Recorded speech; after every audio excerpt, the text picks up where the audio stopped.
Hindi pakikipag-alyansa sa sinumang politiko o anumang partido ang prioridad ni Vice President Sara Duterte ngayon. Aniya, mas sinututukan niya ang pagdepensa sa kanyang opisina. Si Jason Rubrico magbabalita. Sa pagkikita ni Vice President Sara Duterte at dating bise na si Leni Robredo sa Naga City, lumutang ang posibilidad na magkaroon ng alyansa sa politika sa pagitan ng dalawa. Pero ayon kay VP Sara na hindi siya handa na makipag-alyansa sa kahit sino mang politiko o anumang partido. Naibahagi nga rin ng bise na tumanggap po siya ng imbitasyon noon mula kay Pangulong Ferdinand Marcos Jr. at dating Pangulong Rodrigo Duterte na sumama sa kanilang partido. Pero aniya, ang pagdepensa sa Office of the Vice President ang kanyang prioridad ngayon. Right now, hindi ako, ang sinasabi ko nga noon, I'm single and ready to mingle. But right now, hindi ako handa na sumama kahit kanino man because kailangan ko muna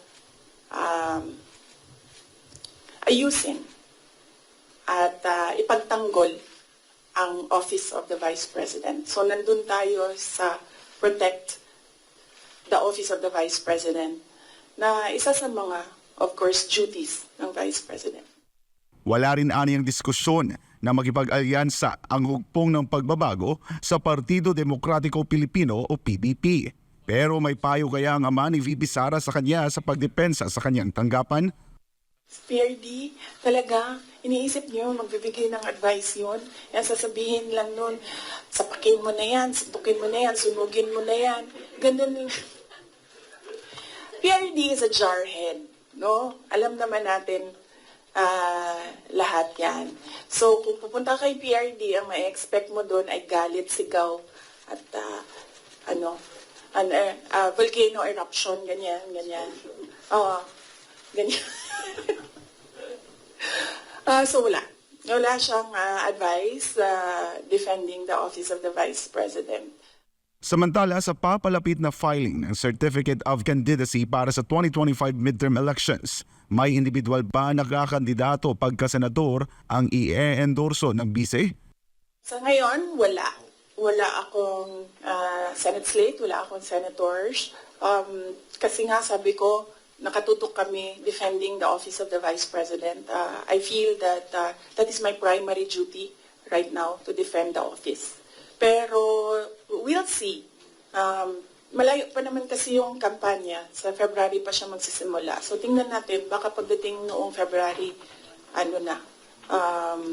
medyo maluwang na and pwede na mangampanya. Wala rin ani VP Sara ang humihingi ng endorsement mula sa kanya para sa susunod na eleksyon. Sa tanong naman kung tutuloy ba sa pagtakbo sina dating Pangulong Duterte, Davao City Mayor Sebastian Duterte at Congressman Paulo Duterte sa midterm elections, narito naman ang sagot ni VP Sara. Una ko, hindi ko alam.